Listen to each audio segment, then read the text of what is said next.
थोड़ा चख से अच्छा लगता है, उसको खुदन समेत निकल जाती है, उसकी जान जाती है। एक रस विषय कारण एक प्राणी की जान चली गई। भौरा को एक विषय प्यारा, गंध, एक गंध के चलते भौरा का नाश होता है। तालाब में कमल का फूल है, भौरा उस पर बैठता है, सुगंध ले रहा है, शाम होने पकड़ी बंद होती है, उसमें बैठा रहता है। भौर में जंगली हाथी आता है, मुंह में लेता है फूल को, चबा करके उसके अंदर जो भौरा उसको मार देता है। एक गंध विषय कारण भौरे की जान चली गई। जंगल में मृगा रहता है, मृगा एक विषय प्यारा शब्द, व्याधा छिप करके बांसुरी बजाता है, जाल लगा देता है, मृग आता जाल में फंस करके व्याधा के हाथ पड़ जाता है, उसकी जान जाती है। जंगली हाथी, हाथी के एक विषय प्यारा स्पर्श, बजाने वाले जाते हैं जंगल, खाई खोद देते हैं, ऊपर से एक टट्टी लगा देते हैं, मिट्टी का छिड़काव कर देते हैं, हाथी का चित्र बना के रख देते हैं। हाथी दूर से देखता है, हथनी खड़ी है, दौड़ता है, खाई में गिर जाता है, पकड़ा जाता है, भस्म हो जाता है, फिर पीछे उसको मार देते हैं लोग।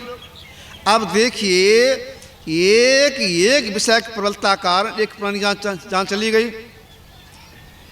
एक बात, दूसरी बात यह है, अगर अंतिम समय में, मतलब शरीर छूटने के समय में रूप से प्रबलता आ जाए, बढ़िया रूप देखें, तो पतंगे जैसे जोनी में जाके जन्म लेना पड़ेगा। बढ़िया स्वाद लें, पकौड़ी खाएं, यह खाएं, वह खाएं, बढ़िया स्वाद लें, रस विषय। शरीर छूट गया तो किस जोनी जाना पड़ेगा, मछली ऐसे जोनी जाना पड़ेगा। बढ़िया सुगंध लें, यह इतर लगावा, वह सेंट लगावा, इसका सुगंध लें। अगर शरीर छूट गया, भौरा से जोनी जाना पड़ेगा। बढ़िया आस्पर्श लें, शरीर छूट गया, हाथी जोनी में ऐसे जाना पड़ेगा। बढ़िया शब्द सुने, बढ़िया गाना सुने, शरीर छूट गया तो कैसे जोनी जाना पड़ेगा। अब एक विषय कारण जीव को नीचे जोनी जाना पड़ता है। और हम मानव के सामने में 5 विषय हैं, 5 प्रबल हैं। तुलसीदास महाराज ने लिखा है बिना पत्रिका में, 5 परस रस शब्द गंध रूप, इनकर कहा न कीजिए बौरी पर भवकू। 5 विषय है, अगर इसके कंस्कार चलेंगे, इसको सेवन करते रहेंगे, इसका सेवन करते रहेंगे तो भावकूप में पड़े रहेंगे। वासना के अनुसार जोनी में जाना पड़ेगा, दुखों को भोगना पड़ेगा। यही भगवान राम मना कर रहे हैं अपनी प्रजाओं से कि विषय का त्याग करो, जैसे परमात्मा साक्षात्कार करो। अब विचारना यह है, ये जो 5 विषय हैं, इसके त्याग के लिए अगर हम या गांस को छोड़ दें तो विषय का त्याग हो जाएगा? नहीं होगा। इजला को छोड़ दें, इस प्रांत को छोड़ दें, देश को छोड़ दें, हो जाएगा? नहीं। बाहर में कहीं भी जाएंगे, शरीर के संग में रहेंगे, विषय का त्याग नहीं कर सकते हैं। तब क्या करना होगा? विषय त्याग करने के लिए अपने अंदर में चल करके इंद्रियों से अलग होना होगा। जब इंद्रियों से अलग हो जाएंगे तब पूर्ण रूप में विषय का त्याग हो जाएगा, परम साक्षात्कार हो जाएगा, जीव कल्याण हो जाएगा।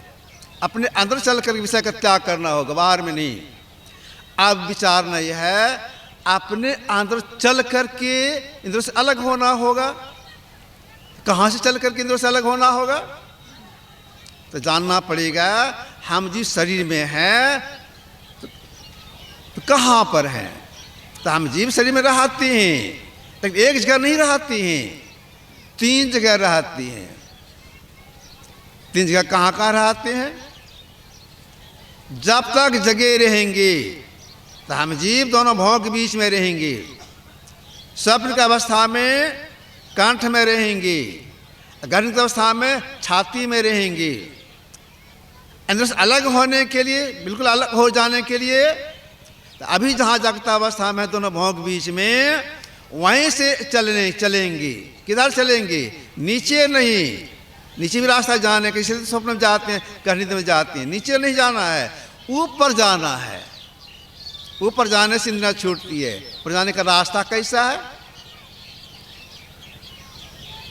रास्ता का पता लग जाए, वह रास्ता कैसा है? एक चिकोट के महापुरुष हो गए, गुरु नानक साहब, पंजाब में हुई थी। इन्होंने कहा है वह रास्ता कैसा है? खन्ने तीखी बालो नेकी एतु मार्ग जाना। जैसे अलग होने के लिए और किधर जाना होगा? और रास्ता कैसा है? खन्ने तीखी बालो नेकी एतु मार्ग जाना। तलवार की धार से बाल की नोक से अत्यंत जीना हुआ रास्ता है, उसमें जाना इंद्र से अलग होने के लिए। कैसे जाएंगे?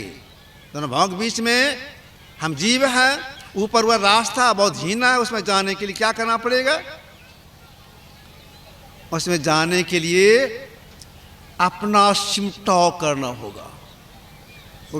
अगर कोई महीन मार्ग घुसना चाहती हैं, अपना सिमटाव करना होगा। सिमटाव में सबसे पहले क्या करना होगा?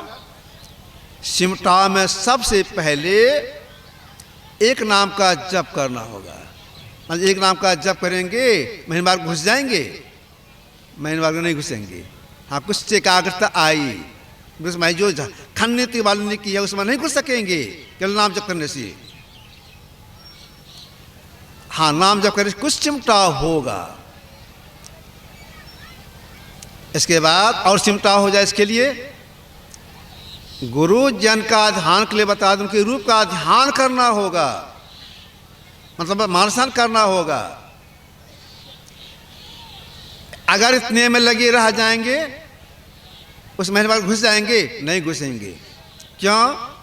अगर वो मानस ध्यान है, वहाँ फैलाव है, कितना बड़ा फैलाव रहता है वहाँ पर। मान लीजिए अपने इष्ट के कोई चेहरे को अपने अंदर हूबहू देख लिए, तो चेहरे जितना लंबा उतना फैलाव है।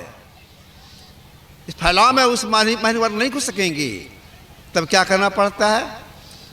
उस रूप को हटा करके पूर्ण सिमटाव के लिए कुछ करना पड़ता है। उस रूप को हटा करके और सिमटाव के लिए से कुछ महीने बाद घुस जाए, कुछ करना पड़ता है। क्या करना पड़ता है? आंख बंद है, घोर अंधकार सामने में है, इसी अंधकार में बिल्कुल सिमटी निगाह से देखना होता है। बिल्कुल सिमटी निगाह से। अगर फैली निगाह रहेगी, उसमें महीने बाद को नहीं घुस सकेंगे। बिल्कुल सिमटी निगाह से। सिमटी निगाह से देखने से क्या होता है? सिमटी निगाह से देखने से देखते देखते ये जो हम लोग किसी धार है, जो समुद्र रेखा में चल रही है, से एक होता है, अंधकार में छेद हो जाता है। उसी छेद में जीव आगे बढ़ता है। तो महीने मार्ग में प्रवेश करने के लिए दिशाओं को एक करना होता है। अब ये करने के लिए क्या क्या करना पड़ेगा? बिना आधार का देखना पड़ेगा, एक बात। दूसरी बात यह है, ये जो 10 दिशाएं हैं, पूरा पश्चिम उत्तर दक्षिण चारों कोने ऊपर नीचे 10 एक भी नहीं रहे, तब देखना है। तब जो आप काम करेंगे, देखने की कला से देखेंगे, तो महीने मार्ग आप घुसेंगे। वैसे नहीं। अब देख, कला को ठीक से समझाना पड़ेगा। अगर ठीक से नहीं समझें इस कला को, तो सफलता भी नहीं मिलेगी। बहुत लोग सीखे हैं लेकिन ठीक समझे नहीं है, सफलता कैसे मिलेगी? बहुत ऐसे भी लोग हैं गलत ही साधना करते हैं लेकिन बोलते नहीं हैं। साधना करते लेकिन सफलता नहीं मिल रही उनको, कैसे होगा? साधना विधि अगर कहीं शंका हो जाए, उसका समाधान करवा लेना चाहिए। हम जो करते हैं ठीक है, गलत है, समाधान करवा लेना चाहिए। तो जहाँ देखने के गुरु बता दो ठीक, वहीं देखने का प्रयास करना चाहिए, सिमटे का देखने का प्रयास करना चाहिए। तो देखते देखते इसी तरह अपने आप पहले टकराएगी, एक नहीं होगी, पहले टकराएगी, इसके बाद तब एक हो जाएगी।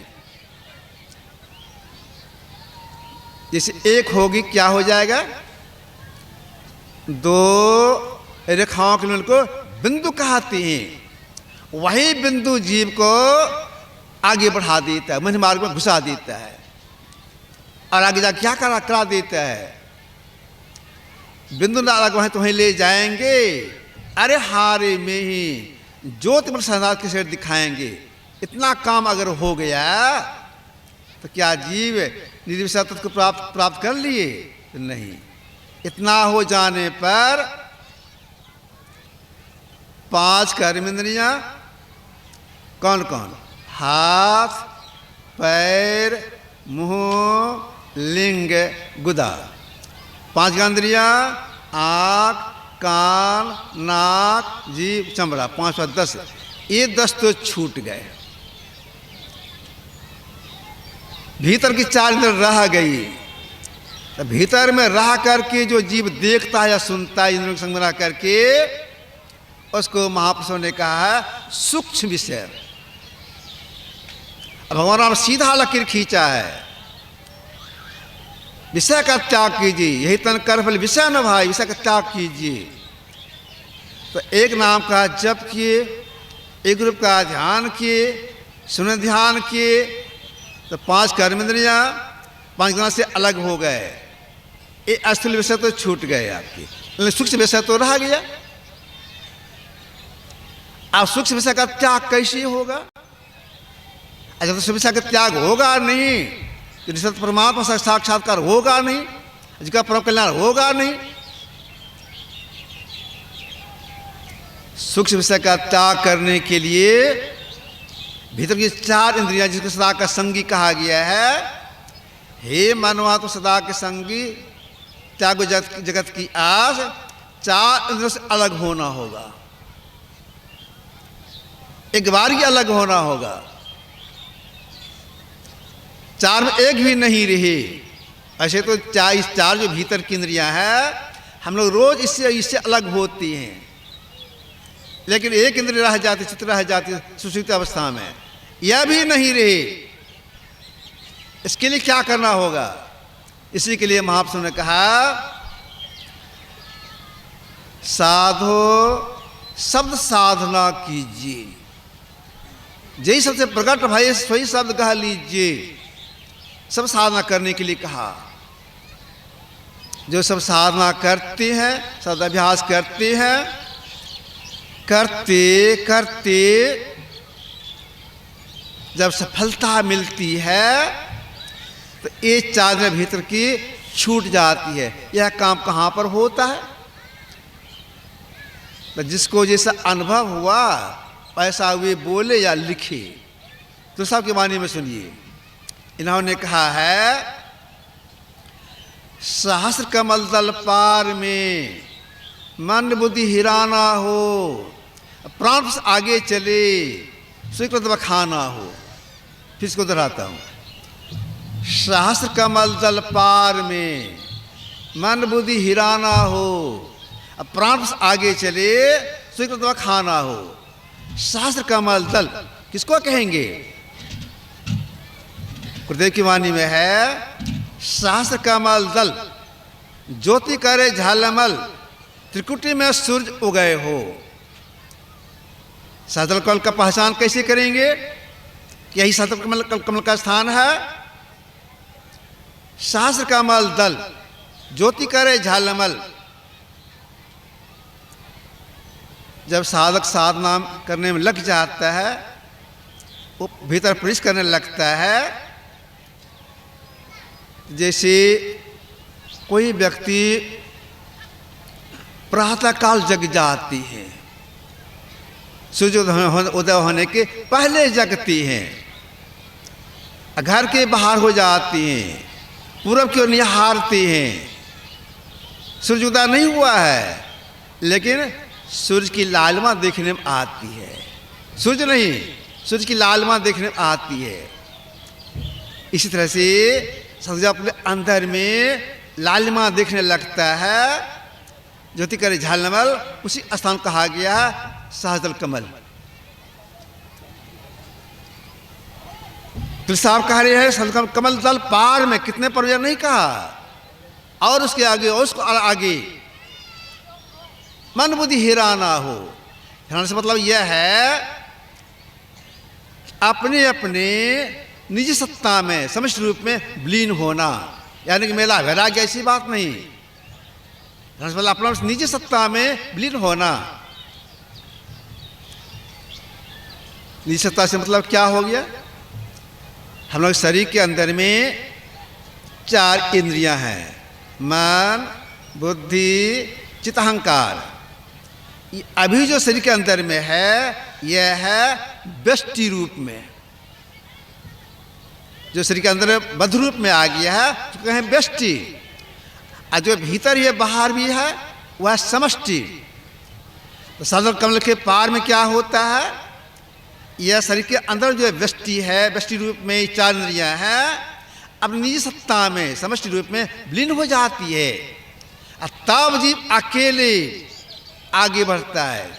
किसके सहारे, कल्पाल मन बुद्धि हराना हो, प्राण आगे चले शरीर बखाना हो। क्या बखान, विमल विमल बानी उठे अद्भुत असमाना हो। तो गानी है एक शब्द के सहारे आगे बढ़ता है। भाई एक शब्द है सार शब्द, जो सब उसके शब्द को पकड़ लेते हैं उनकी आत्मदृष्टि खुल जाती है, और वही जीवात्मा उस आत्मदृष्टि से अपना पहचान, अपना परमात्मा का साक्षात्कार करता है।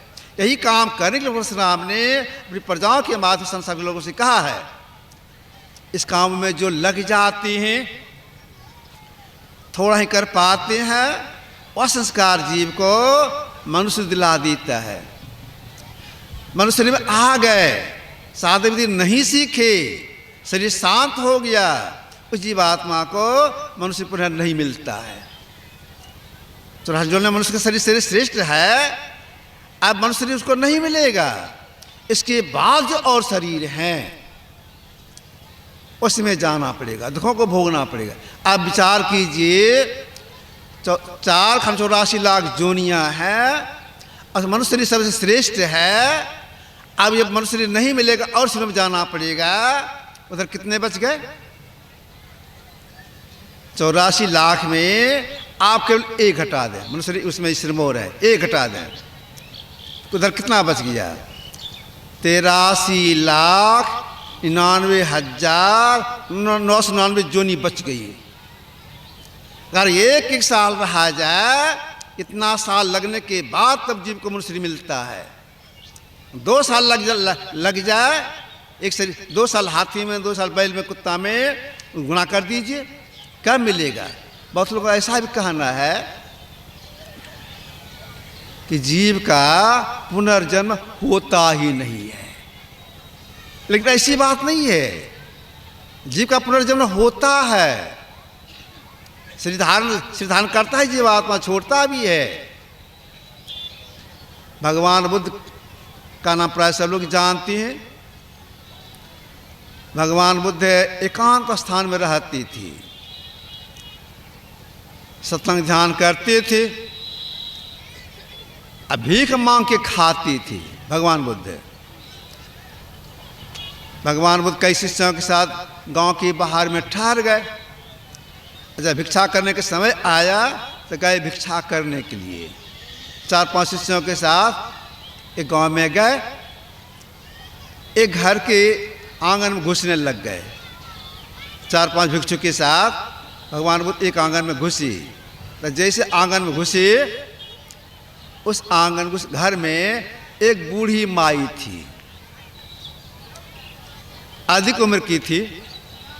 वह माई जैसे देखते भगवान बुद्ध को कहती है, आ बेटे बैठो भोजन करो। जैसे वह माई बोली, बूढ़ी माई बोली, आ बेटो बैठो भोजन करो। भगवान बुद्ध शिष्यों के साथ आंगन में बैठ गए। उस माई के साथ पास में जो कुछ था खाने का, भगवान बुद्ध को उनके शिष्यों को खिला दी। सबके सब भोजन किए, कुल्लाचमन किए। जब चलने लगे भगवान बुद्ध के आंगन से, वह माई कहती है कि सुनो बेटा, जब तक इस नगरी में रहोगे अन्यत्र नहीं जाना भोजन करने के लिए, यहीं आना। भगवान स्वीकार के लिए ठीक है आएंगे। भगवान चले गए। दूसरे दिन फिर उन्हीं के घर पर गए। जिस आंगन में घुसे और माँ यही एक बात बोली, आ बेटे बैठो भोजन करो। भगवान बुद्ध बैठ के शिष्यों के साथ भोजन किए। करने के बाद जब चलने लग गए, और माँ कहते फिर कल आना। स्वीकार कर लिए, चले गए। तीसरे दिन फिर गए। जैसे आंगन में घुसे, आ बेटे बैठो भोजन करो। इस तरह से 6 दिन हो गए। 7वें दिन गए भोजन करने। 7 दिन यही बात बोले। जब भोजन करने के बाद जहाँ ठहरी तो वहाँ जब गए, भगवान बुद्ध अलग में बैठे थे, 80 से लोग अलग में बैठे थे। भोजन के बाद कुछ गपशप हो रहा है। जो भिक्षु रोज जाते थे भगवान बुद्ध के साथ भिक्षा करने के लिए, उसी माई के यहाँ घर भोजन करते थे। उसमें से एक बोलते अपने संगी साथी से, एक बात सुनाओ। तो कहिए। आज 7वां दिन है।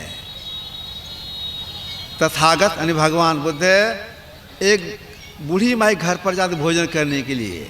वह माई कहती है, आ बेटे बैठो भोजन करो। और उनका साध से हम लोग भोजन कर रहे हैं उन्हीं के घर में, आंगन में। ये तो उनके बेटे नहीं है। वह बूढ़ी माई है जाति की ब्राह्मणी, और भगवान बुद्ध हैं जाति के क्षत्रिय। यह है राजकुमार, और यह है साधारण परिवार के। लेकिन वह बूढ़ी माई कहती है, आ बेटे, ये स्वीकार करते हैं। बेटा कहते हैं, ये स्वीकार कर रहे हैं, ये तो उनके बेटे है नहीं। भगवान बुद्ध इनकी बात, इन लोगों की बातों को सुन लिए। तो जहाँ बैठे तो वहाँ से आए, सबसे खड़े हो गए। भगवान बुद्ध पूछते हैं, तुम लोग अभी क्या बोल रहा था? क्या यही बात बोल रहे थे? आज 7 दिन से आप एक माई घर में जाते भोजन करने के लिए, और माई कहती है, आ बेटे भोजन करो। अब क्या भोजन कर रहे हैं? उनके बेटे तो नहीं है। आप तो क्षत्रिय है, राजकुमार है, वह बूढ़ी माई ब्राह्मणी है, सारे परिवार की है, उनके बेटे तो है नहीं। अब स्वीकार करके उनके यहाँ खा रहे हैं। भगवान बुद्ध का सुनो, 500 जन्मों तक यह बूढ़ी माई उनके पति 500 जन्मों तक बड़े पिता बड़ी माँ बन के रही है। 500 जन्मों तक छोटी माँ छोटी पिता बन के रही हैं। अब 500 जन्मों तक निज माँ बन के रही है। अपने बेटे को बेटा कहते, दूसरे को नहीं। अब देख, 1500 जन्मों की बात भगवान बुद्ध ने कहा। तो जीव का आवागमन होता है, होने क्या कारण है? होने कारण यही वासना। वासुतिल्य आवई, वासुत्पत्ति मन से होता है। विषयों की सेवन मन के द्वारा होता है। तो जो वासना समाप्ति करना चाहते हैं, अंतर साधना वे करें। तो जीव का आवागमन होता है, तो वासना कारण होता है। वासना समाप्ति अंतर साधना करने से होता है। तो अंतर साधना करने में तरक्की हो जाए, साधना सफलता मिल जाए, इसके लिए संसार कैसे रहना चाहिए, संसार में कैसे रहना चाहिए? आसक्त होकर के नहीं, आसक्त होकर नहीं। अगर आसक्त होकर के रहेंगे, यह मेरा है, यह मेरा है, यह मेरा, यह मेरा है, परिणाम बहुत बुरा हो जाएगा इसका। भगवान को आसक्त होकर के नहीं मत रहो, नासक्त होकर के रहो। गुरुदेव जी भी यही बोले हैं। तो हमें कैसे रहना चाहिए? अनासक्त मत हो भाई, और मन को दुखदाई। देखिए, आसक्ति जीव को निश्चित में लेकर चला जाता है। एक बात सुना दूं आपको। भगवान बुद्ध के एक भिक्षु भिक्षाटन करने के लिए गए। बढ़िया कपड़ा मिला उनको भिक्षा में, खूब सुंदर कपड़ा। वे क्या किए, उस कपड़ा को ले आए और उसका बढ़िया अल्फी बनवा ली। अल्फी मतलब लंबा कुर्ता बनवा लिए। सुंदर कपड़ा है, मन हौसला है, बढ़िया कपड़ा का अल्फी बना है, पहनेंगे लोग अच्छा देखेंगे, अच्छा बड़ा कपड़ा, बढ़िया कपड़ा पहने, कीमती कपड़ा पहने हैं। शाम में अल्फी बना के लाए। सब जितने भिक्षु लोग सब अपना अपना झोपड़ी बना के अलग अलग रहते थे। तो झोपड़ी में भिक्षु रहते थे तो उसमें एक रस्सी बांध दिए थे कपड़ा रखने के लिए, टंगनी जिसको बोलते हैं, टंगनी बांध दिए थे। उसी टंगनी पर अल्फी को ऐसे रख दिए थे, मतलब लंबा कुर्ता को रख दिए थे। रात में लेटे, अब भोजन जो किए थे वे भोजन पचा नहीं, पेट में दर्द हुआ, छटपटाने लग गए, बेचैनी आ गई। और उनके मन में हुआ, लगता शरीर छूट जाएगा, अब शरीर छूट जाएगा, ऐसे आगे शरीर छूट जाएगा। और सामने टंगनी में जो लगा रखा हुआ था कुर्ता, लंबा कुर्ता, ख्याल आई इतना बढ़िया कुर्ता बनाया, पहन नहीं सका, चले, मतलब शरीर छूटा। जैसे ये वह शरीर छूटा, शरीर छूट गया। सवेरा हुआ तो साथी लोग आए, अरे तो मर गए, अब क्या करना चाहिए। किसी ने कहा हम क्या कमंडल लेंगे, किसी ने कहा हम क्या बिछावन लेंगे, किसी ने कहा अल्फी लेंगे, कोई अल्फी लेने लग गए। और उसी अवसर पर भगवान बुद्ध पहुंच गए। कठार जाओ, जो सामान जहाँ उसी को वहाँ रहने दो।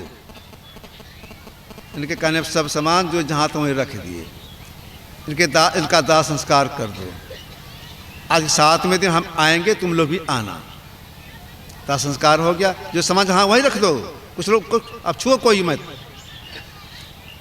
वैसा ही हुआ। जब 7वां दिन हुआ, भगवान बुद्ध आए और भिक्षु लोग आए। तब भगवान बुद्ध ने कहा अब जिसको जो सामान लेना हो ले लो, कमंडल ले लो, अल्फी लेना अल्फी ले लो, जो लेना ले लो। तो भिक्षु ने कहा भगवान उस तरह आप मना कर दिए, आज आप लेने की आज्ञा दे रही है, इसका क्या कारण है। कहा सुनो इसका क्या कारण है।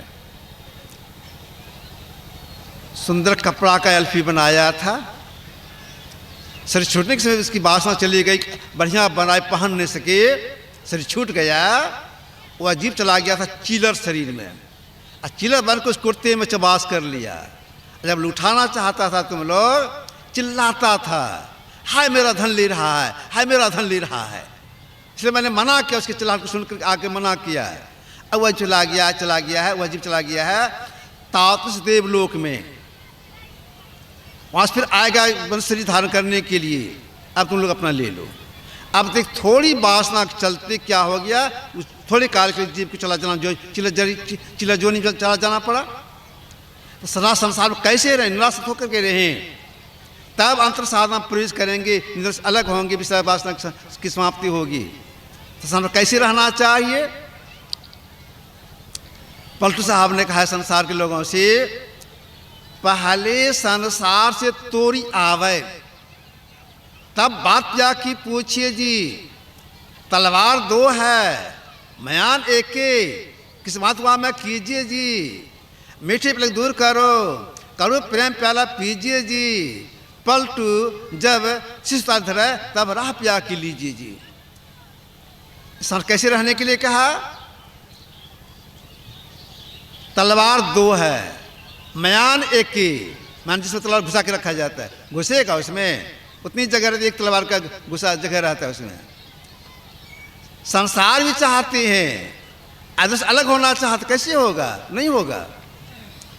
दो समय ने एक भुआलू फुलाई गालू, एक समय हंसना चाहेंगे, गलफना चाहेंगे, होगा तो नहीं होगा। तो संसार में कैसे रहें, निरस्त होकर रहने का प्रयास करें और समय पर बैठ कर ध्यानाभ्यास करें। मन लगे अथवा नहीं लगे, जरूर बैठ कर ध्यानाभ्यास करें। इसलिए महापुरुषों ने कहा रात में कीजिए, पूरा राज्य के कीजिए, तो कोई काम नहीं रहा था, पूरा राज्य के कीजिए। जिस चरणदास की वाणी में है,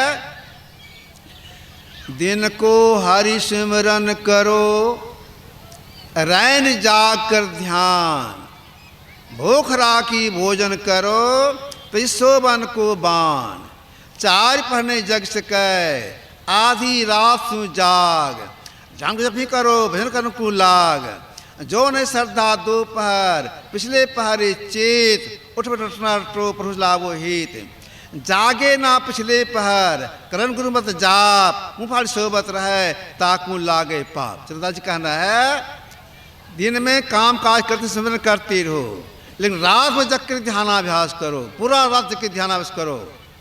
अगर पूरा रात नहीं जग सकते हो, आधी रात सु जाग, मतलब 12 बजे के बाद। अगर 12 बजे नहीं जग इस समय नहीं सकते हो, तो अंत में का पिछले पहरे चीत, ब्रह्म मुहूर्त में। अगर कोई ब्रह्म मुहूर्त में जग नहीं ध्यानाभ्यास करती है, तो आध्यात्मिक उन्नति कैसी होगी? देखिए, ब्रह्म मुहूर्त में जो ध्यानाभ्यास करते हैं, ठीक से करती हैं, सच्चिता के साथ ध्यान करती हैं, उनके ऊपर गुरु की दया होती है, महापुरुष की दया होती है। अगर कोई महापुरुष हिमालय कंदरा में है, वे अपनी शक्ति भेजते हैं, और शक्ति पाकर साधक अपने घर में उत्थान करता है साधना में। एक बार सुनाता हूँ आप लोगों को। गुरु महाराज कृपा घाट आश्रम में विराजमान थे। पूर्वाहन लगभग 11 बजता होगा। अपने बरामदे पर धीरे धीरे टहल रहे थे। एक सत्संगी पढ़े लिखे थे, गुरुदेव के दर्शनार्थ आ गए। जहाँ कुर्सी रखी हुई है वो रहती है गुरु महाराज की, अभी वह कुर्सी वहाँ पर है। जब गुरुदेव कुर्सी के आसपास आ गए, ये सत्संगी दक्षिण तरफ से गए, तो दूर से ही झुक करके प्रणाम किए। अब प्रणाम करने के बाद खड़े होकर हाथ जोड़ते हुए कहती हैं हुजूर। गुरुदेव को बोलते सब लोग हुजूर हुजूर। तो जैसे बोले हुजूर, गुरुदेव खड़े होकर उनके चेहरे को देखने लग गए। वे सत्संगी बोले, हुजूर ध्यान करने में उन्नति हो जाए, दया की जाए। से बोले दया की जाए। गुरुदेव उनके चेहरे को देखती हुई बोलती हैं, ये सुनो जी, मेरी दया तुम्हारे पास जाती है, तुम सोए रहते हो, लौट आती है। वे व्यक्ति भोर में ध्यान नहीं करते थे, गलती महसूस हो गई। तो जो भोर में ध्यानाभ्यास करती है, दया होती है। जितने बड़े महापुरुष सब लोग ध्यान किए भोर में, ब्रह्म मुहूर्त में। भगवान कृष्ण महाजोगेश्वर, भगवान कृष्ण भी ब्रह्म मुहूर्त में उठ के ध्यानाभ्यास करते थे। अब आप कहेंगे ये किनका ध्यान करते थे? भगवान कृष्ण अपने आत्मस्वरूप का। आज हम कितने तल्लीन हो जाते थे, उनके शरीर जितने रोए थे, प्रफुल्लित होकर खिल जाता था, मन में लोग खड़ा हो जाता था, इतने भी आनंद हो जाती थी। तो ब्रह्म मुहूर्त में ध्यान करने का प्रयास जरूर करना चाहिए। इसके बाद दिन में स्नान करने के बाद तुरंत, क्यों स्नान तुरंत करना चाहिए? इसलिए स्नान करने से मस्तिष्क ठंडा हो जाता है, उसको करने में मन जब ध्यान करने में मन लगता है। ऐसा नहीं कि स्नान करके आए, गपशप करने लग गए, यह काम वह काम करने लगे, ऐसा नहीं। स्नान करके आए, पहले जब ध्यान कर लेना, इसके बाद और काम करना चाहिए। इसके बाद दिन की समाप्ति, रात का शुरुआत, कल भी मैं कहा था, इस समय जरूर बैठ के ध्यान करना चाहिए। देखिए, इस समय में जो ध्यानाभ्यास नहीं करती है, तो गुरु आज्ञा को उल्लंघन करती हैं। गुरुदेव की आज्ञा त्रैकाल संध्या कीजिए, जब भोर में कीजिए, तो नहाने के बाद तुरंत कीजिए, संध्या काल में कीजिए। अगर संध्या काल में कोई ध्यानाभ्यास नहीं करते, कुछ खा लेते हैं, ध्यान करने की रुचि कम जाती है। एक जब मैं गया था सत्संग करने, सत्संग के बाद ही तुरंत, अभी के सत्संग के तुरंत बाद जो सत्संग कराने वाले सज्जन थे, अपने तो नहीं बोले, दूसरे से बोलवाए। आरती के बाद तुरंत बोलवा दिए, महाप्रसाद तैयार है, भोजन करके जाइएगा, तो बर्बाद हो जाएगा। ऐसा करके जिसको लोग गुजरते थे, वहाँ गिरपति और आदमी के संग में लेकर के निहोरा करने लगे लोगों को, भोजन करके जाइएगा, भोजन करके जाइएगा। कुछ लोग चले गए, नहीं माने, चले गए अपना घर, और कुछ लोग वहाँ बैठ के भोजन कर लिए।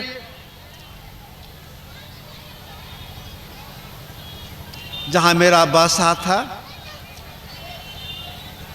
लगभग रात्रि 8 बजे 3-4 महिला आई, प्रणाम करने के लिए आई, उसी गांव की थी। आई तो मैंने पूछा उन लोगों से, अभी आप लोग ध्यान किए हैं? तो कुछ नहीं बोली। मैंने कहा सत्संग में गई थी? तो हाँ सत्संग में अपनी भाषा में बोली, हाँ सत्संग में गेल रही। तो सत्संग में आप गई थी, अभी भोजन किया आप लोग? तो वहीं पर भोजन कर लिए थे। तो वहाँ जो भोजन किए तो घर आए, ध्यान किए, बाबा ध्यान करने की रुचि समाप्त हो गई, ध्यान नहीं किए। भोजन कर लिए थे भरपेट, ध्यान नहीं किए। अब देखिए भोजन करने के बाद ध्यान करने की रुचि कम गई, संध्या समाप्त हो गया। अब विचार कीजिए, संध्या काल का ध्यान का छूट गया। जो भोजन कराए उनको पाप वाक पुण्य हुआ। मान लो 200 आदमी खिलाए, 200 आदमी ध्यान छूट गया, रुचि उनकी कम हो गई, यह अशुभ हो गया, ठीक नहीं हुआ। इस संध्या काल में भोजन करना चाहिए, संध्या काल ध्यान करना चाहिए। यह जानकारी कहाँ मिलती है? यह सत्संग से प्राप्त होता है। संध्या काल में ध्यान करने से गुरु की दया होती है। जो मार्ग शुद्ध साव दिखावे, में चल समय सुख पावे, जो रास्ता बता दिए हैं उस रास्ते में जो चलते उनको परम सुख की प्राप्ति होती है। कल और आज सत्संग हुआ, यह है ज्ञान यज्ञ। ज्ञान यज्ञ में क्या होता है? अध्यात्म ज्ञान सुनाया जाता है। अध्यात्म ज्ञान का संस्कार जीव को नीच योनि में नहीं जाने देता है। तो कल आज जो सत्संग है ज्ञान यज्ञ है। इस ज्ञान यज्ञ में जो कुछ सहयोग प्रदान किए हैं वह पुण्य का भागी बने हैं। फिर भी मैं उद्देश्य प्रार्थना करता हूँ सबक अद्वितीय विकास बुद्धि हो, अंग सत्संग संपन्न हुआ। बोलिए प्रेम से श्री सद्गुरु महाराज की जय।